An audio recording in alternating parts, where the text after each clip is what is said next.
তো অনেক দিন পরই সবাই মিলে বেরিয়ে পড়লাম। তো কোথায় গেলাম সেটাই তোমাদের সাথে শেয়ার করব। So hello everyone, welcome back to my channel.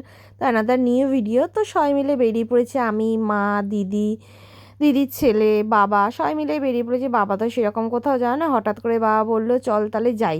তো কোথায় যাচ্ছি তোমরা কি কেউ বলতে পারবে? তো আমি বলেই দিচ্ছি, তো আমরা যাচ্ছি চন্দননগরে জগদ্ধাত্রী ঠাকুর দেখতে। আমি তো কখনো যাইনি, তাই মা বললো চল যাবি। আমার তো কাজের ওখান থেকে ছুটি দিচ্ছিল না, তাও বলে করে ছুটি নিয়েছি।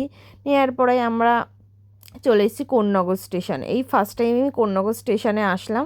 কোন্নগরে মাঝে একটা সময় যেতাম, বাট অতটা এখন আর যাওয়া হয় না। তো এই ফার্স্ট টাইমই স্টেশনে গেলাম, তারপরে চলে আসলাম সেই চন্দননগরে। ট্রেনে যা ভিড় ছিল আর কি বলবো, বুড়োর সাথে তো মানে বুড়োকে নিয়ে খুবই প্রবলেম হচ্ছিল, তাও ঠাকুর ঠাকুর করে আসলাম। তো আসার পরে বিশ্বাস করো বন্ধুরা, মানে এত ঠাকুর, এত উঁচু উঁচু ঠাকুর, এত বড় বড় ঠাকুর আমি ফার্স্ট টাইম দেখলাম, যে প্রত্যেকটা প্যান্ডেলে এত সুন্দর। তারপরে এই যে সেই দৃশ্য, তো ওখানে একটা গানের তালে তালে এই জল দিয়ে লাইটিংগুলো হচ্ছিলো। তারপরের ভিডিওতে তোমাদের আমি সব